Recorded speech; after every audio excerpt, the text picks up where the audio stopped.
So thanks very much, Mark, for that very kind introduction. It's fantastic to be here. It's remarkable, in fact, that you have a Glycomics week here. It's pioneering. It's a real sense of vision. Some of you won't realize that this is a rare thing and an important thing for science, and so I'm delighted to be here and to be able to give this lecture. It's fantastic to give a lecture that's named after someone who played rugby league. I can explain the tension between rugby league and rugby union that occurs in the UK, but needless to say, rugby league is a harder and therefore a better sport. So I'm going to tell you today about 3 stories, and all of these stories will involve sugars. 2 of these are shown here, illustrated. The first one I'm going to tell you about is about sugars as paint for bacteria, which I shall colloquially refer to as bugs throughout. The second story is about using sugars as a sort of a cork for bacteria to stop them doing something that protects themselves. And the final story, if there's time, involves using sugars as a sort of language for bacteria and generating that language from an artificial, from a chemical cell, which is shown by this diagram here. So I've given the talk this title, The World is Made of Sugar and Dirt. This actually comes from what, for many German speakers, is a very famous novel called Berlin Alexanderplatz by an author called Alfred Döblin. It's a slightly crazy novel, and it describes Germany in the period between the wars, a strange time in Germany. And in this, there's an unfortunate guy called Bieberkopf, and he has all sorts of good and bad things happen to him during the course of the novel. But in the novel, there's this quote which keeps coming back, which is, "The world is made of sugar and dirt." And in that novel, sugar represents the good stuff, and dirt represents all of the trials, the things that have a go at you in life. And so during my talk, of course, sugar should be the good stuff. And the dirt that I'm going to be talking about primarily are the bugs. So many of the bugs that I'm going to be talking about today are pathogens or related to pathogens. And it's the yin and yang, it's the good and the bad that hopefully I'll be able to explain to you today. Before I do that, I'm going to give you a few sort of ground rules, give you a bit of a key to my talk. I know that some of you are chemists, some of you are detailed research scientists, some of you aren't, some of you may not know very much of the language of chemistry. And so I put up what is a representation that organic chemists would use of a sugar. This is the archetypal sugar that some of you will have heard of, glucose, and this is the way that organic chemists would typically draw this. The oxygens are shown here by an O, hydrogens by an H, but what organic chemists don't do is draw out the carbon atoms that are shown. So when we show here this red line, this is a representation of 2 carbons connected to each other, and this vertex here we fill in our minds with a hydrogen. Now, organic chemists do this so readily they don't even notice that they're doing it. And so you'll see a lot of structures today that may just have lines in, and those vertices represent carbons. There are other things that sugars do that are important for you to know about for the course of this talk. I'm a chemist, so I'm going to be using these types of structures throughout the talk, and you'll see them. It's important to know these atomic and molecular details. One of the things that glucose can do is it can open up its cycle, open up its circular structure, and that cycle can adopt an extended form that you often see in some of the diagrams during my talk today. And so you'll see sugars in 2 forms, cyclic forms and open linear forms. And so you'll see examples of sugars here, and they can interconvert in some cases quite readily. So don't be confused by the difference between the 2. All of these are sugars. The other thing to note about sugars is that they are very heavily decorated with changes in atoms. Chemists refer to these as functional groups, and they're very important for interaction with other molecules, either through bond-forming processes or interactions that don't rely upon bonds. And sugars are remarkable in how many of these functional groups they have. And the final thing to point out is that sugars have this carbon backbone, this carbon chain, and all of these features of sugars make them pretty unique in terms of their chemistry and their biology, and I'll try and illustrate that today. So here's an example of taking some of those sugar units, taking units of glucose and linking them together in a chain.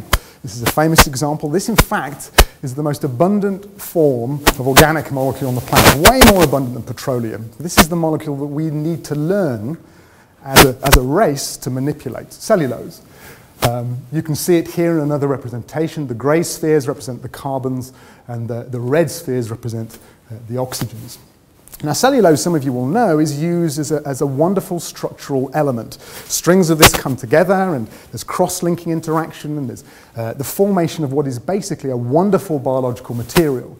And that's present in a wonderful malleable form on the surface of many plant cells, and it's used by plants as a strategy for giving them rigidity when they need it, but with a certain sense of malleability. So simply taking glucose and linking it together makes a super material.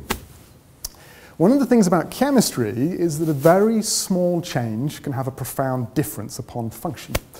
So this is an example of another string of sugars, and the only difference between this and cellulose that I've just shown you is a change in one position, shown here in blue, the replacement of an OH group that chemists will refer to as a hydroxyl with something that they refer to as an acetamide. So nothing else has changed really in terms of the shape, disposition of these molecules, but it makes a massive difference, and this ends up forming something that's referred to as chitin, which many of you will know is often used by crustacea to form shells and used by some insects as well. So subtle changes make a huge difference, a very powerful difference. And nature, through evolution, has learnt this trick of chemistry.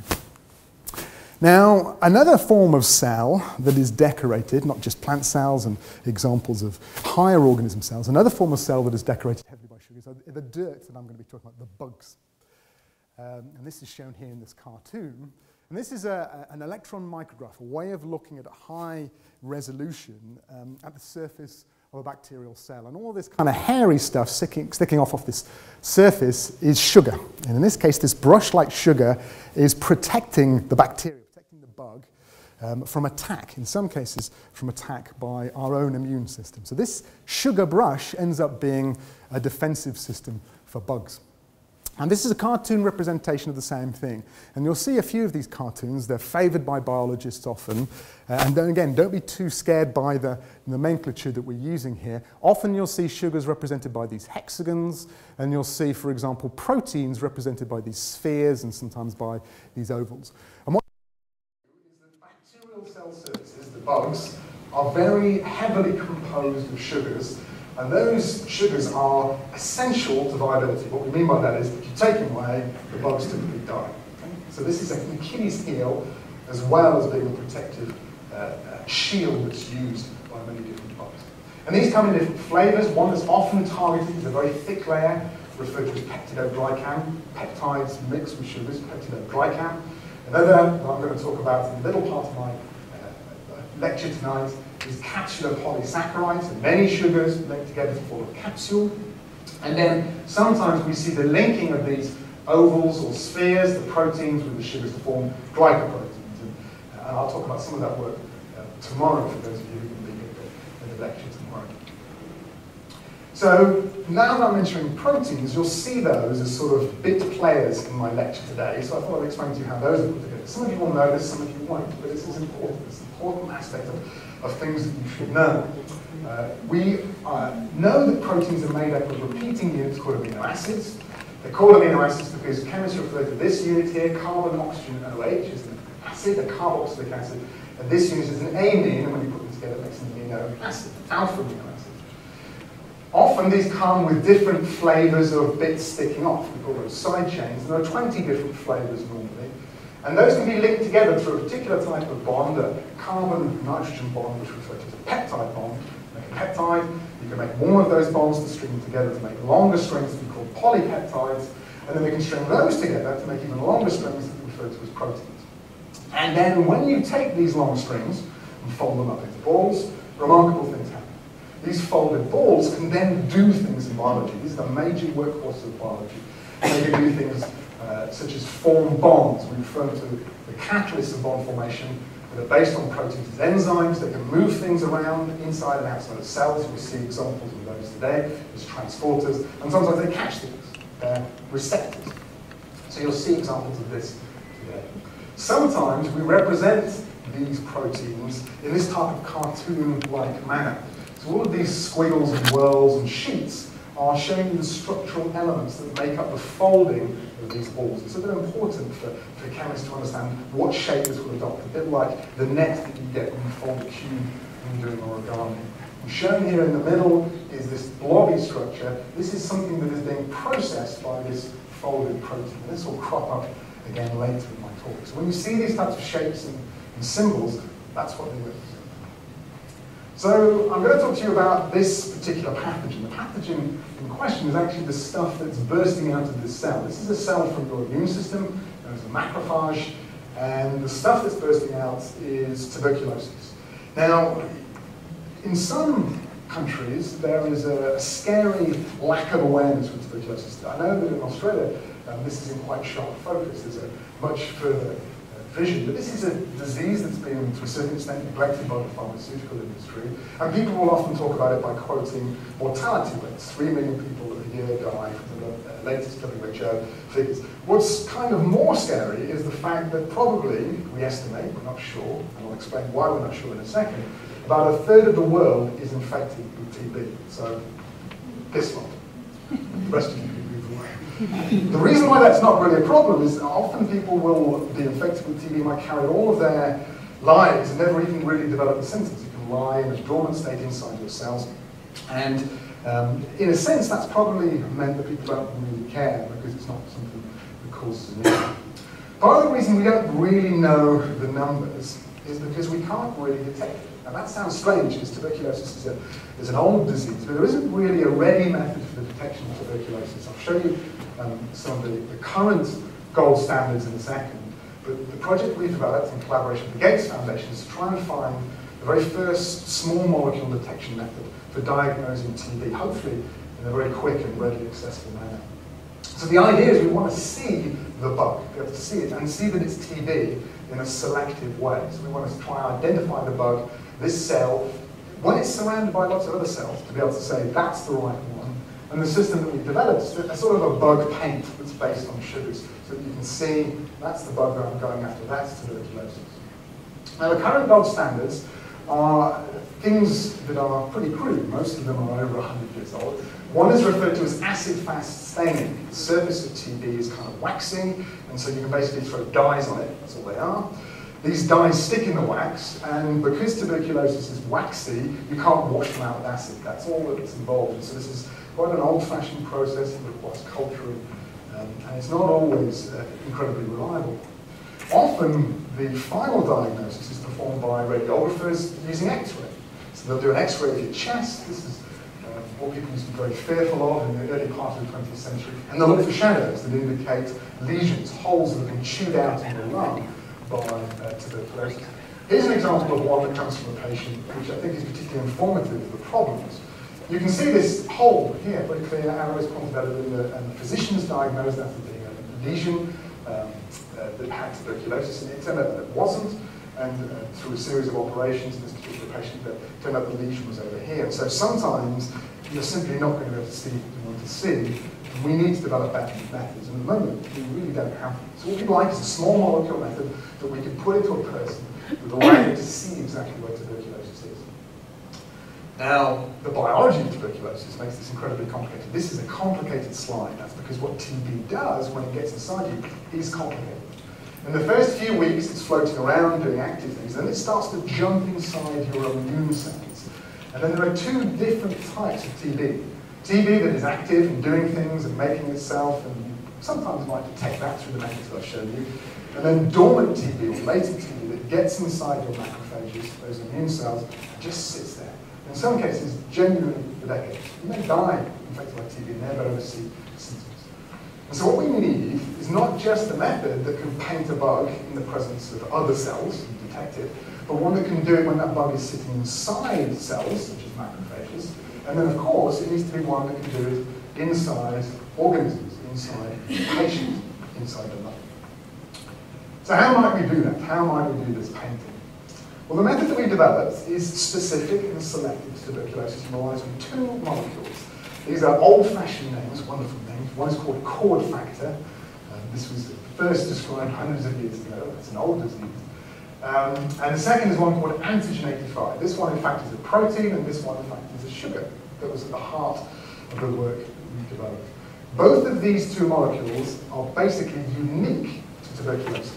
So you don't have them in you normally. If you get infected by tuberculosis, these two molecules will appear inside you, and it's that was the key to our method. So these two molecules appear in the cell wall, the outer cell wall of tuberculosis. The cell wall of tuberculosis is genuinely weird. Even to a carbohydrate person, it is weird. What we have is the normal cell wall here, the peptidoglycan, and attached to it lots of sugars shown by these hexagons and occasionally by these pentagens. On top of that is a sort of a waxy layer made of what we call fatty acids, some things that are very rich in carbon. And then on top of that, sort of inserted into the wax, is cord factor. This is this purple sugar shown here, which has long fatty tails, allows it to kind of half dissolve in the wax. Grim stuff, but essential to the way it behaves. And it's this cord factor that we've gone after. Now, the thing that makes this cord factor is a protein down here, which is called antigen 85. Turns out it's more than just a protein, it's an enzyme, it's something that makes bonds. And it makes bonds to create cord factor. And so what we're showing here in purple is a representation of this protein making cord factor, putting the wax, the greasy stuff, onto it. So this is a chemical representation. Those of you who will eagle eyes will notice this is actually 2 copies of glucose just linked together. Chemists refer to that alpha-alpha, the way that it's linked. And what this protein does is attach these greasy tails onto it. And so this form can't dissolve itself and therefore embed itself into the cell wall of tuberculosis. You stick wax onto the surface, catalyzed by this protein here, helped by this protein here, and boom, in it jumps.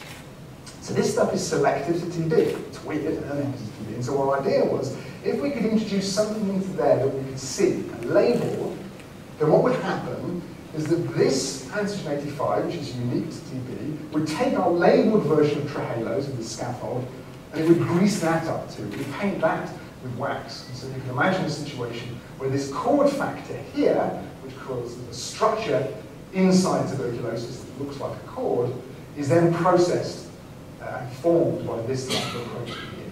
So the idea is we take a version here, we give it something we can see, a label of sorts, a paint of sorts, we'll see a number of examples of those, and that would then be greased up, and then that paint will be dropped into the cell wall. The beautiful thing about this is that this sugar is not found in mammalian biology, and this enzyme is not found in mammalian biology. So if you're uninfected, and we feed you this labeled version of this, nothing will happen. It'll just pass through you, it won't go anywhere. If you've got TB, then our labeled version will have wax put onto it by antigen 85, and then it will bury itself into the wax of TB and paint it. It should be able to work in a very selective way.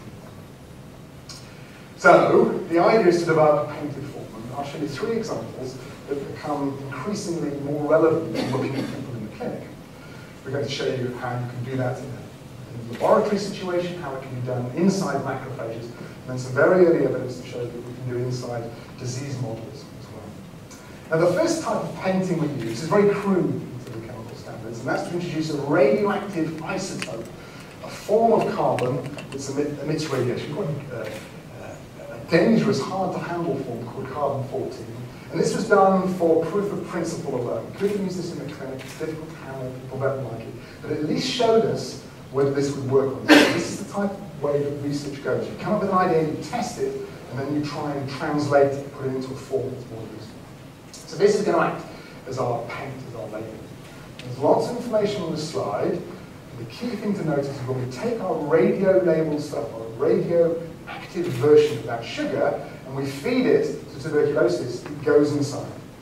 That showed us very early on that unlike other sugars, that this might be just the right scaffold for this type of painting.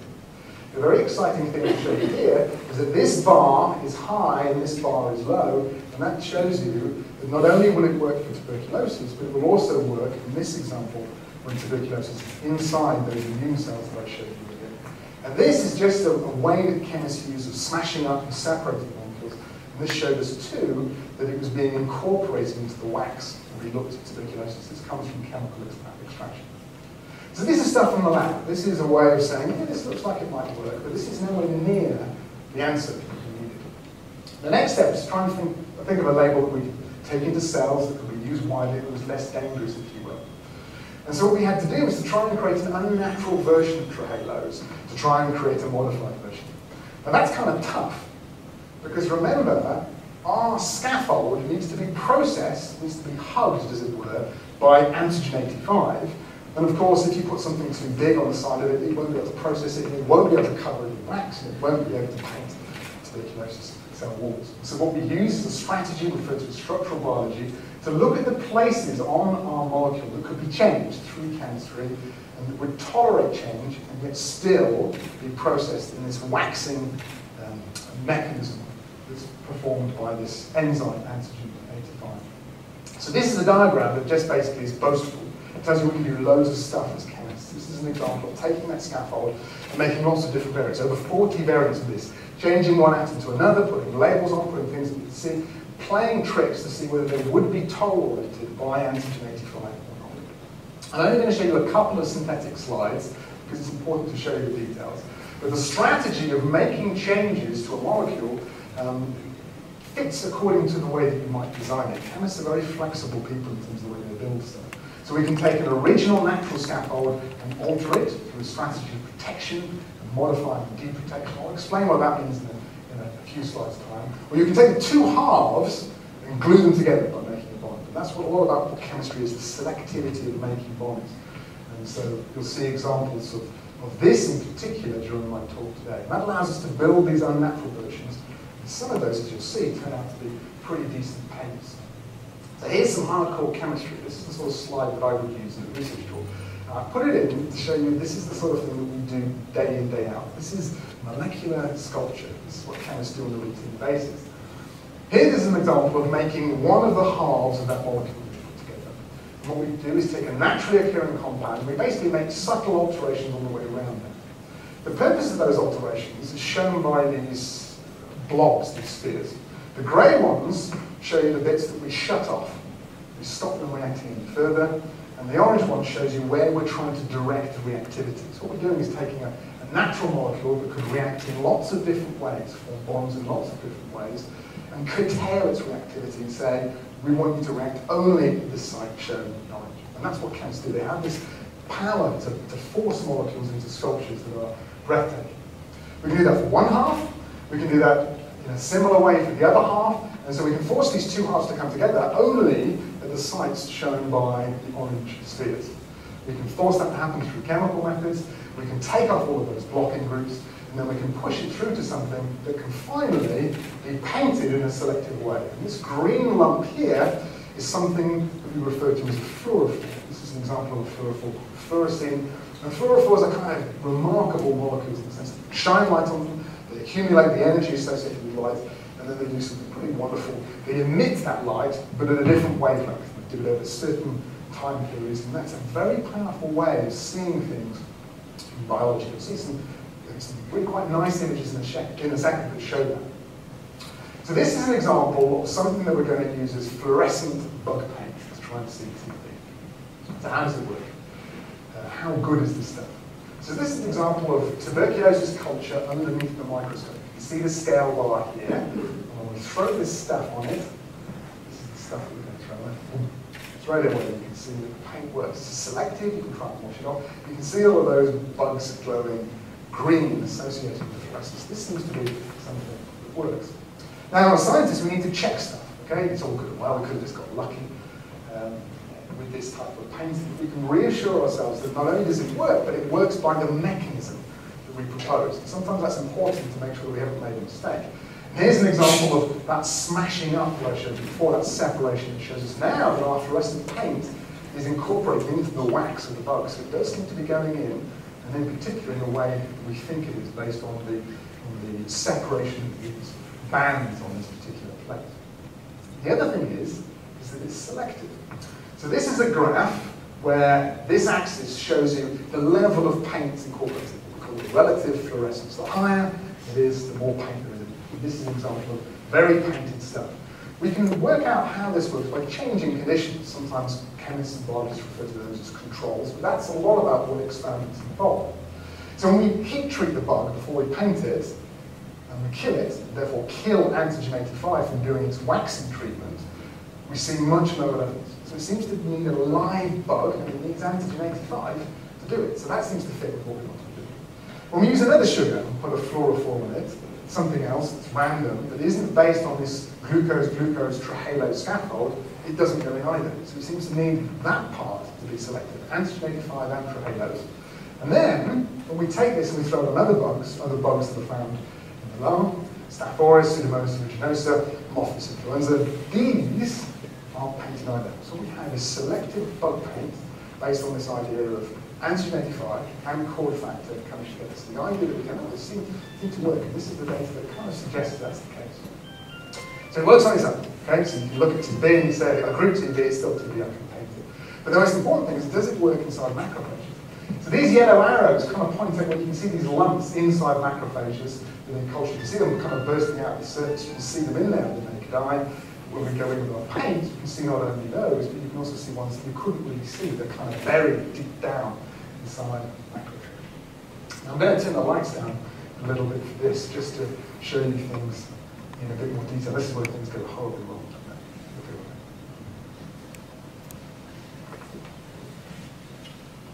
So this is using this methodology to create a sort of three-dimensional landscape of infected cells. So what we have now is not just one paint, but 4 paints. All of them are fluorescent. The blue paint here is using a method of painting the nucleus. Okay? This is a culture of macrophage cells, as immune cells normally that have grown. And then what we've done is infected those immune cells with tuberculosis. Okay? Blue shows you the nucleus of the infected cells. The purple uses a particularly complicated named paint, anti-Rab5 lab, don't really know what that is. But that just shows us structures inside the cells that tuberculosis likes to sit inside. The red paint, RFP, is a mark of where the inside of the bug is. It shows us the bug is living and making things, and in particular this red paint. And then finally the green paint, of course, is our green paint. Microscopy is now at the stage where you can kind of image things in many dimensions and have a landscape and get in and fish around. I'll show you a movie of us fishing around and looking at different types of tuberculosis. So we can kind of fly in and see the nucleus and see the shape of the nucleus. You can even render those to show you the height. And you can see these tuberculosis cells just sitting around. Some of them are glowing, some of them aren't, showing you different states. Not only can you tell whether someone is infected, but you can tell, for example, when a tuberculosis cell has been killed or switched off because it's no longer painted by this type of paint system. So chemistry can do some pretty remarkable things, not only to study tuberculosis in the laboratory, but also inside cells. So this is fun, it's exciting. As scientists, we love doing this type of stuff, but we need to think about what it's going to be good for. This is clearly good for doing this, looking at bug paint inside cells, but as yet, we can't use that method of fluorescence inside people. Just, you can do it in smaller amounts, tough inside people. And so what we need is a totally different system to create a bug paint. And the system we developed is radioactivity. So you think, well, we went from radioactivity to fluorescence. How can we go back to radioactivity? The radioactivity we use here is remarkably special. Unlike carbon-14, it has some very special properties that we're going to explain. The paint we're using here is fluorine. Okay? It's a fluorine atom, which we refer to as a fluoride attachment. And it comes in one particular isotope form. Instead of it being the normal form, which is fluorine-19, this is an example of fluorine-18.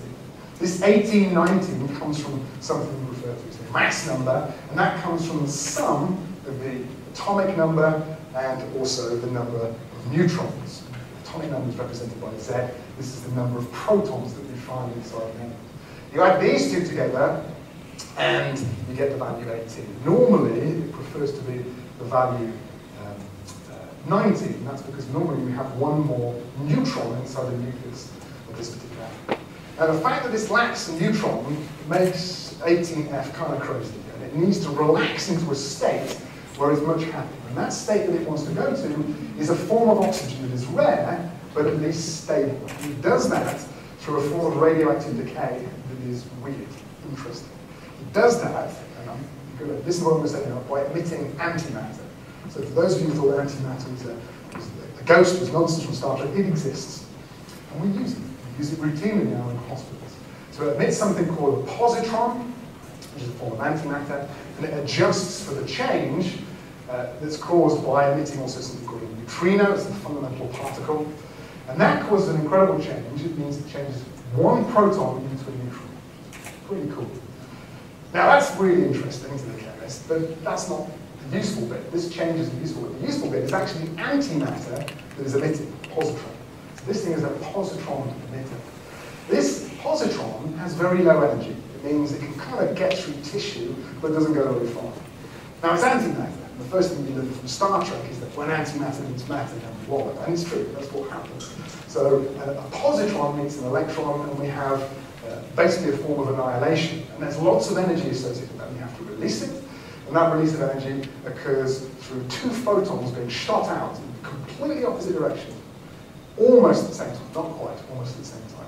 And these are shot out at a wavelength that is associated with the radioactivity that can pass right through the tissue. So the positron wobbles a little bit, goes mad, and fires out two really quite powerful radioactive beams. A bit like a lighthouse that has two lights, you can kind of tell where the lighthouse is by the direction of the beams. And so when we take this and put it inside a person, and we put it inside a radio detector, then one positron emission will shoot out like that, one will shoot out like that, another one like that. Eventually you can kind of triangulate where this is. So it gives you a really great way of seeing stuff in incredible detail inside organisms. So we want to make a paint that's based on this, and we've been able to do that. This is the last of my synthetic chemistry slides. This is using chemistry that's actually mediated by enzymes, put together by proteins. And I'll explain to you why this is a particularly useful way in a second. Again, we're putting together the two halves of trehalose, two units of glucose linked together. In this case, we don't need to use those blobs, those protecting blobs, because we're using enzymes. Enzymes are particularly selective, and we don't have to do that. And they will direct the position of reactivity all on their own. And that's a pretty rare capability to have. They now form the two parts together, and we can create a form that has our radioactive paint. And the cool thing of this is that we can put all of these bits together in one pot. Often chemists do things step by step, one fast and the next day the next fast. This can have all of the steps thrown together at once. It's that selective. So it means we can go from this molecule to this molecule in one pot in about an hour. Now that's important because this thing, which is unstable, has a half-life of about 110 minutes. So because we can't hang around. We haven't got days to do this chemistry. We've got hours. In fact, typically an hour or less. And the yield of this process is really very, very good. And the final bit that makes this useful is that this thing here is the most abundant organic chemical source of 18F-methanol. You can buy this, believe it or not, by post. Not always what we do, we make it sometimes so you can buy it by post. So that means that you can think about people using this in lots of different countries. So, enough chemistry. Does it work as a paint? I'm going to show you some very, for me, some very exciting images. We're now taking this through into the clinic, and this has been based on images that look like this. This is a mammalian model. This is a rabbit. This one is uninfected. I'll show you an infected one in a second. And it's good because the lung structure of rabbits is relatively representative. So we feed the rabbit this tracer, and you can see it pumping through the heart and through the blood, and over a certain amount of time it accumulates in the kidneys and the bladder. You can see the lungs are not labelled unless you've got disease. This is a more detailed way of doing that. This is a slice through the lungs, this way, and you can see that initially it flows through the blood, passes through the lungs, and then you see nothing uninfected. In an infected animal, the same type of thing happens. It pumps through the heart very quickly. You can see the radiation accumulate in the kidneys, then it goes into the bladder. But over time, over the course of hours, you start to see this spot develop, this hot spot. You can see the same in the more detailed slice. Stuff clears through, and then bang, this lights up. You see accumulation of this hot spot of the lung.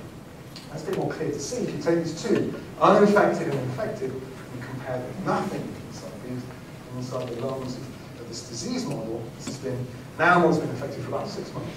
You can see two lesions lighting up very, very clearly. This one is actually one that had died. It was a lesion that formed and died and has no living TB. So it shows you not only can you see TB inside mammals, you can kind of work out if it's still causing disease, still causing problems.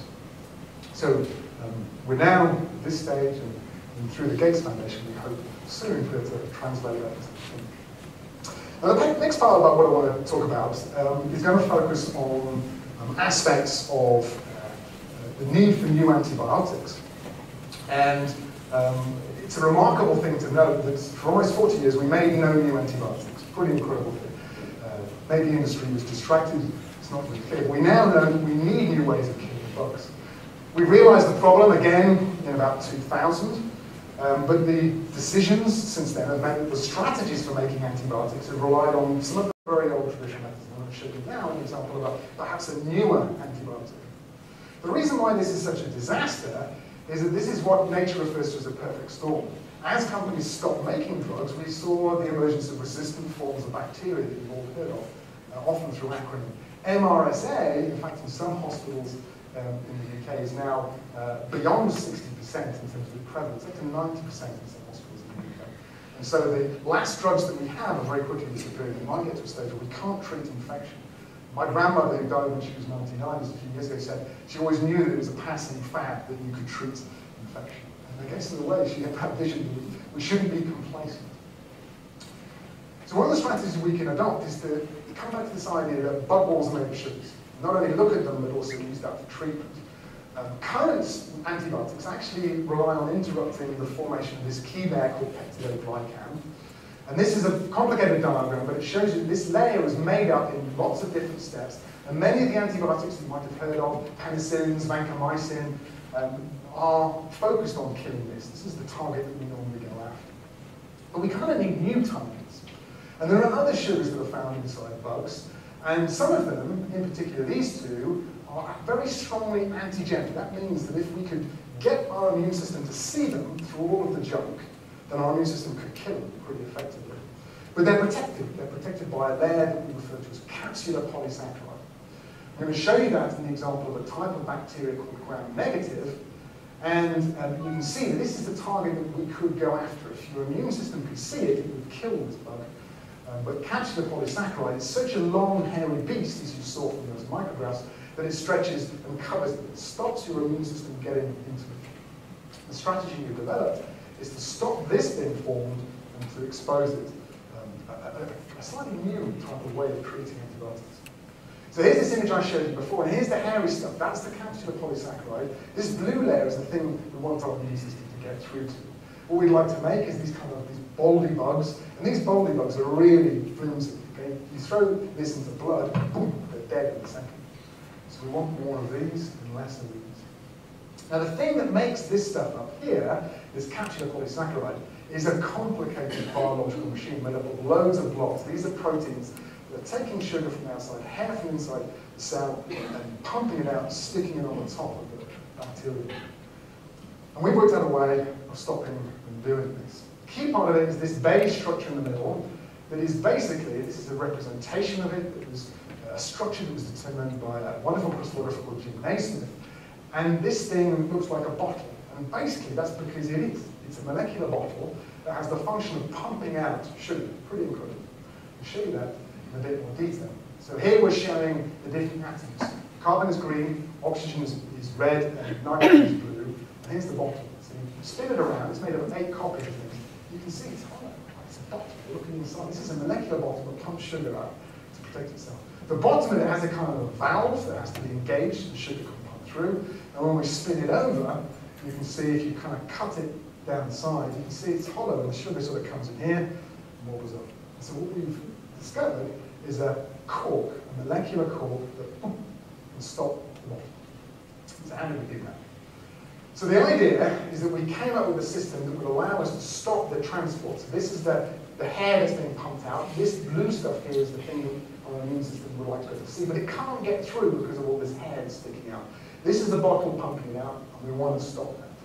So the idea is we take that in a very simplified form, outside of the organism, we look at it in the laboratory, we find a load of corks that will come in, boom, and stopper it, corks in a bottle, and then we take that and we apply it. And if we block CPS, if we block the hair formation, this stuff is exposed, and then maybe our blood, just our blood, could kill this stuff.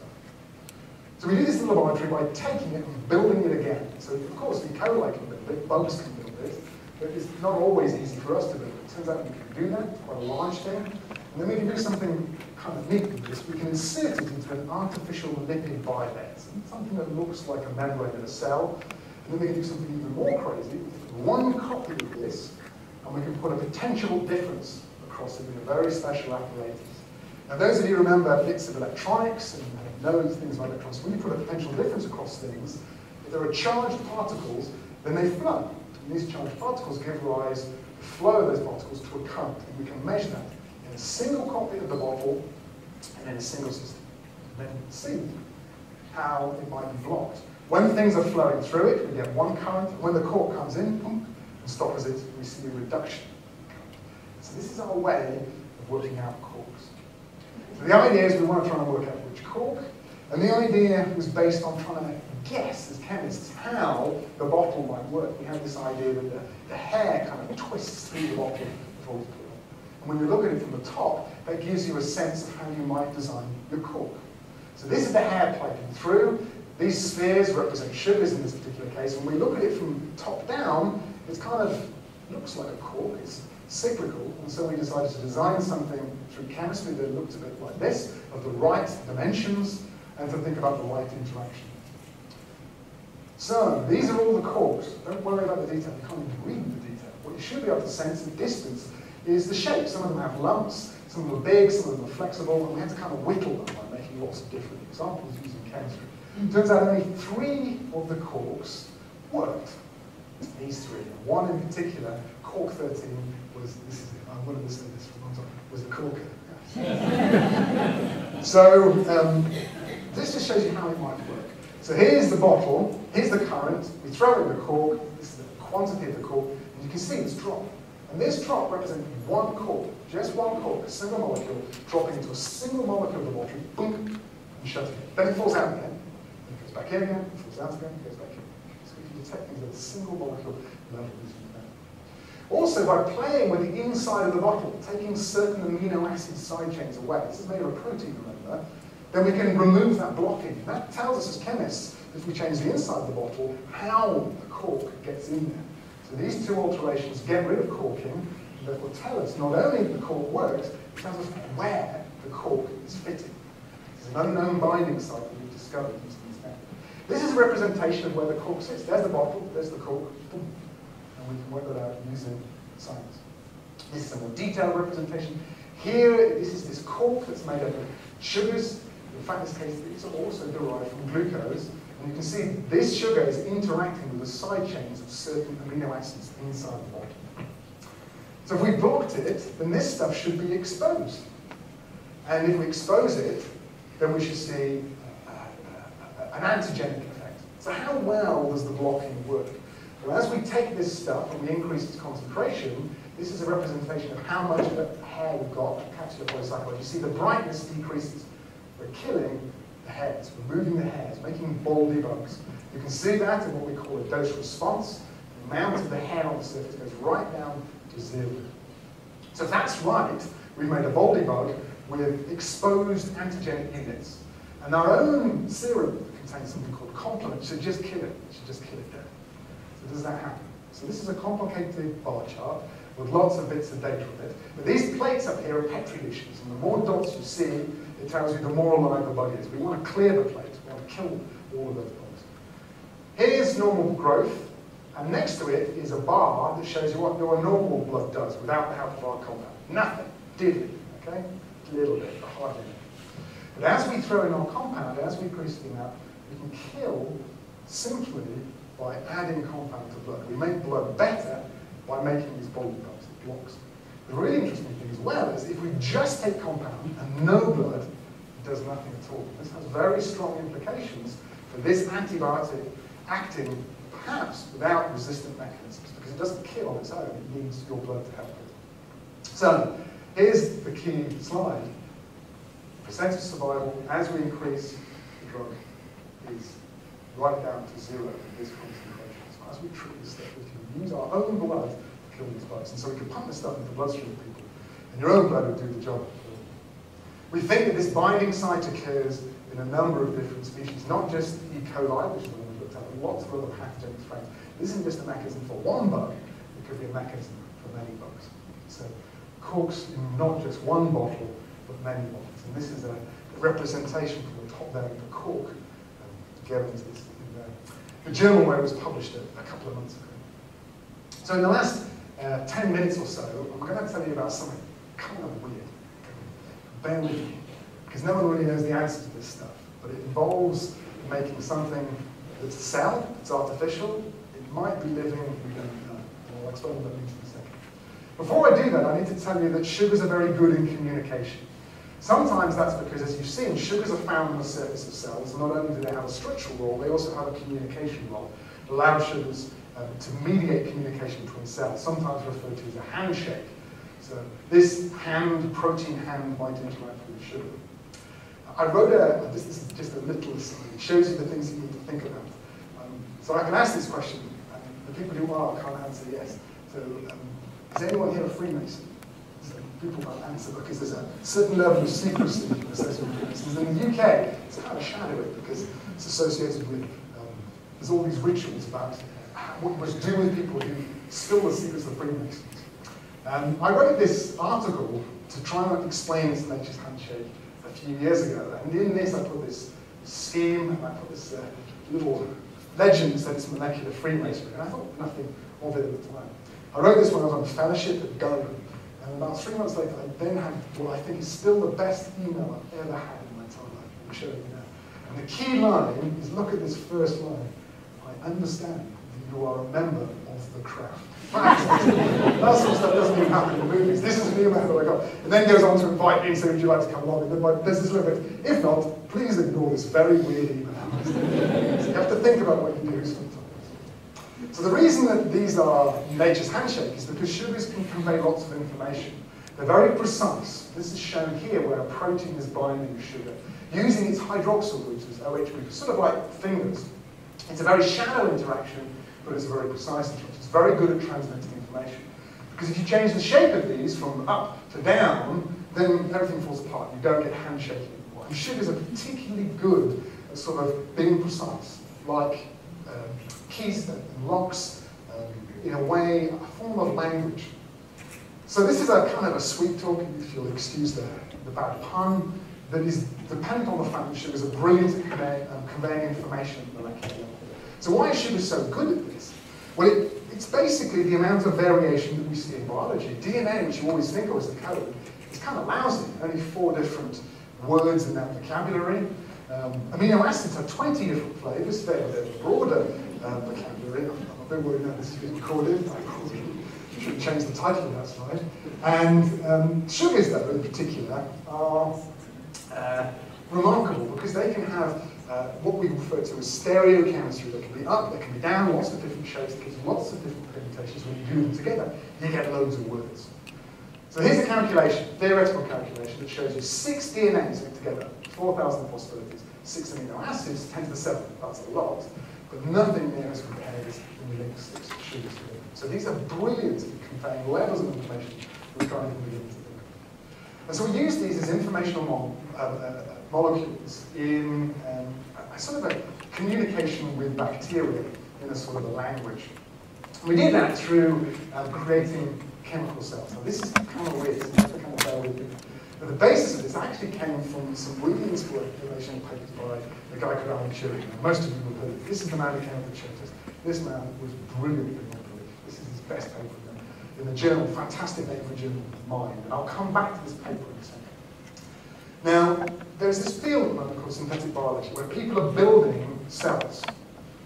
And they're building them in lots of different ways. What they'd like to do is to create something that is called a minimal cell, to try and understand how cells work. And there are 2 different approaches.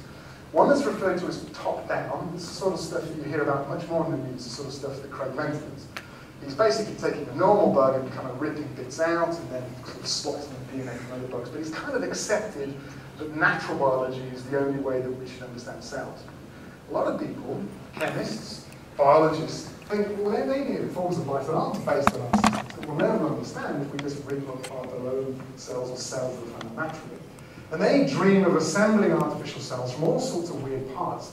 And these cells might function in a way that we have no recognition of. It doesn't behave like normal biology, but might have all the characteristics of biology. For me, and this gets a bit philosophical, I think we can boil down to what makes a cell into just 3 things. A compartment, a box, and that's because chemistry requires what we call a far from equilibrium process. It requires us to keep chemistry. The situation in synthetic cell science is a bit similar to the situation in artificial intelligence. This is where we get back to artificial. Biogen was great. And at the time that people were discussing computers and what they might do, people began assessing the ideas. Could these machines think? Will they think? 1950s, they were even close to digital computers, and yet they were assessed. And this kind of drove Turing mad until he published the paper that is the Turing Test paper. And he had this key sentence. He said, The question, can machines think, is too meaningless to even deserve discussions. Basically said, shut up, let's do something, let's try and do something. And so his idea is to say, don't think about can machines think, but come up with a test, come up with a way of working out whether they behave like a human. And we call that the imitation game, and that is the Turing test. So Chippings Test involved an interrogator having a conversation. You'll see that's a bit similar to the way we're thinking about us ourselves. In Chippings Test, he specified that an interrogator would ask questions. He said it should be in English. I don't know why, but he said it should be in English. Of a machine and a human. And if the interrogator couldn't tell the difference, then it would have passed the test. Nothing has yet, but things have come close. But this is a great thing, because no one bothers to argue about whether machines can think anymore. They just make machines that might do the test. And it drove science forward. And that's probably the reason. So what I suggested in a paper in 2006 was to do the same thing. If you want to make a chemical cell, call it a shell, and you want to see if it's cell-like, then one way might be to set up some sort of language with a natural cell and see if it's any different, see if it communicates in a similar way. And I'll show you a very simple example of how we've done that by creating a chemical language. So, what we want to do is to take a compartment, put inside it a metabolism that will make a language that will talk to a natural cell. That's what I'm going to show you an example. The metabolism we used is a really old reaction, but it's an amazing reaction. To a chemist, you look at this, it's incredible. From the 1860s. What it does is it takes a very simple compound called formaldehyde, and it performs probably the most famous reaction in organic chemistry, the aldol reaction, to form a carbon-carbon bond in the presence of alkali. You can do that on different forms and eventually build up a carbon chain. And then comes the cool bit. The reaction then takes this and chops it in half. So one copy goes around the cycle and makes 2, makes 4, makes 8, makes 16. So it makes more copies of itself. What's even more cool about this reaction, you throw in calcium too, is that the stuff that's in between, the intermediates, catalyze, speed up that reaction. So that makes it an incredibly rare example of a genuinely auto-catalytic reaction. There are very few in organic chemistry. This is the only one that works in water. So this is a metabolism, and it's making weird stuff. And even more excitingly, it's making sugars.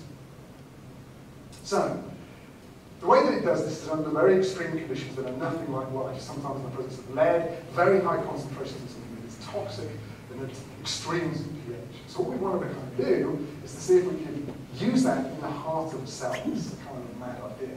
Lots of this stuff, try and generate this reaction, and we'd have to do it by changing the pH in an extreme way. We'd have to have calcium in there somehow, and then we'd have to get the stuff out. So we have to build the chemical cell, something that hadn't really been built. The reaction itself makes lots of sugars, just to show you that it does. When you do it outside of a cell, so this is a very competent reaction. Well, what we're going to do is put it inside an artificial compartment, a box that's made of lipids. And these are extreme conditions. This is hard to do.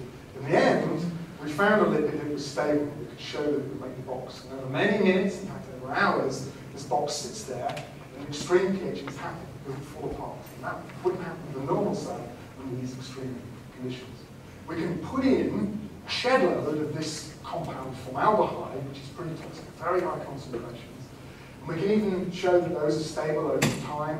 We can even film them. These are little cells walking around in the microscope that are stable, moving around in the Brownian motion.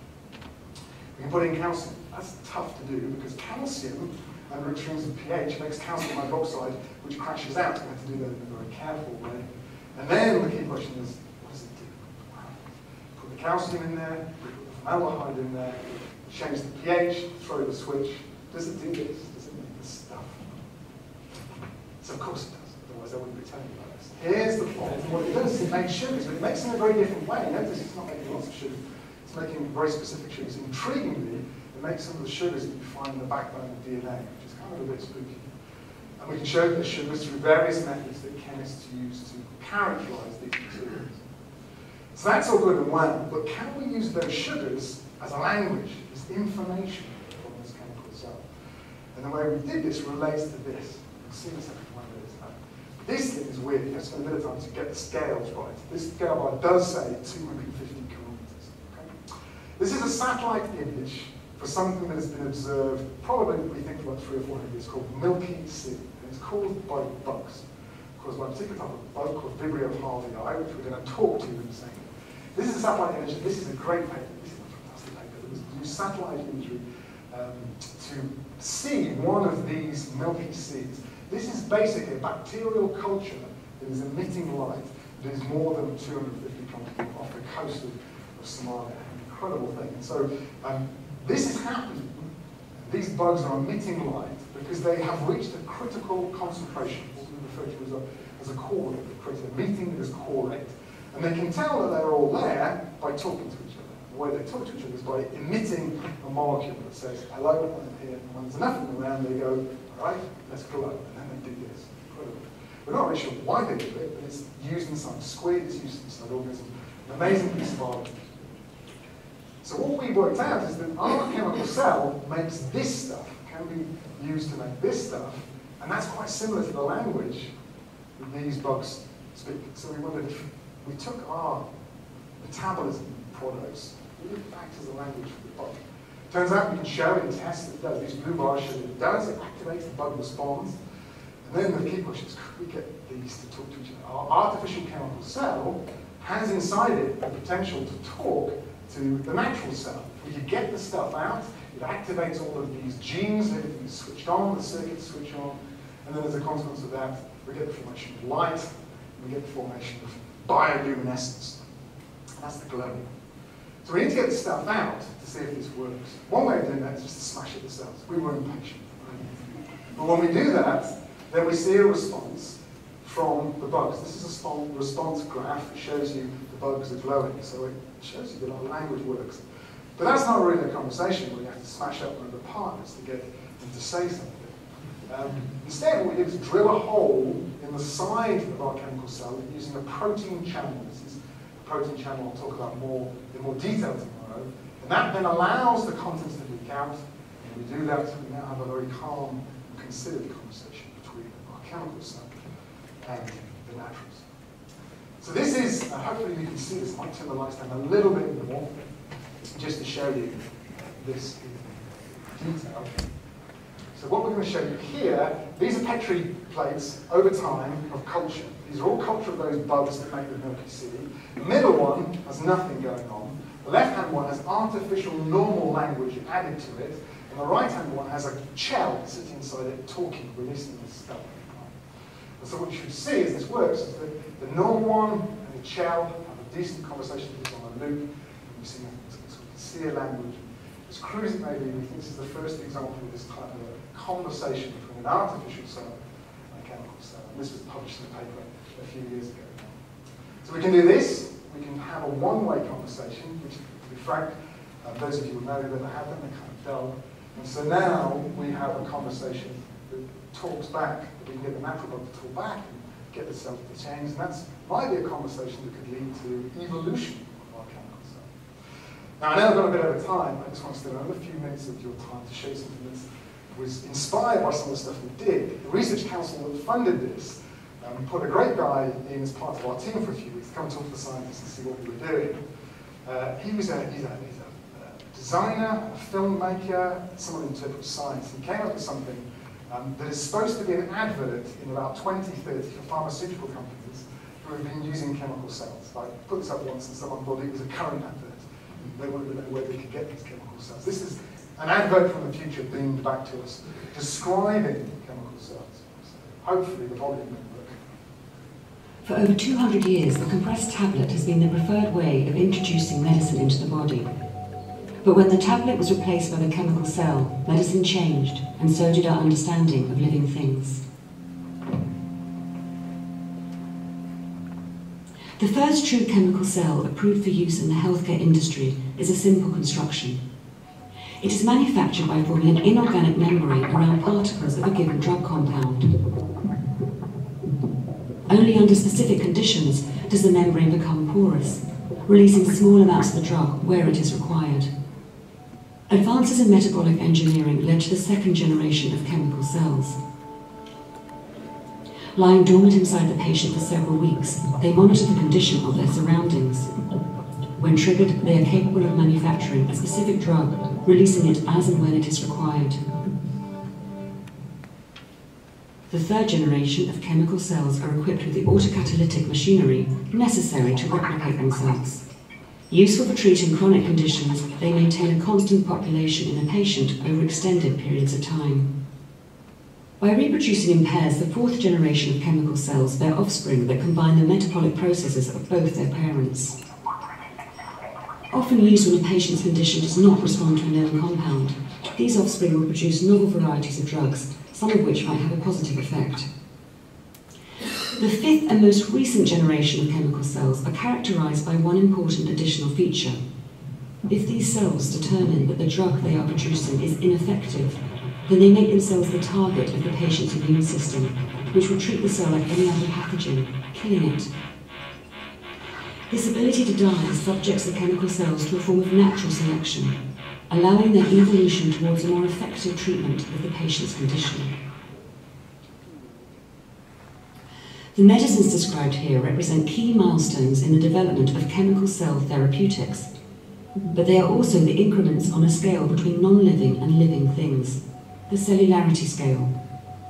This is used in the pharmaceutical industry to classify chemical cells for regulatory purposes. But we prefer to see it as the route to a new tree of life, the branches of which will doubtless bear the fruits of our future health and well-being.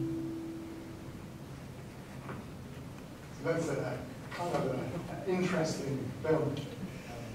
It shows you, it's one of those things where when I saw it for the first time, you sort of think, really? And then you kind of think, yeah, maybe, actually there is a bit that you can build, and that bit is a bit similar. It kind of shows you that with vision, you can think about lots of really quite fundamental and weird ideas that might have direct relevance to something.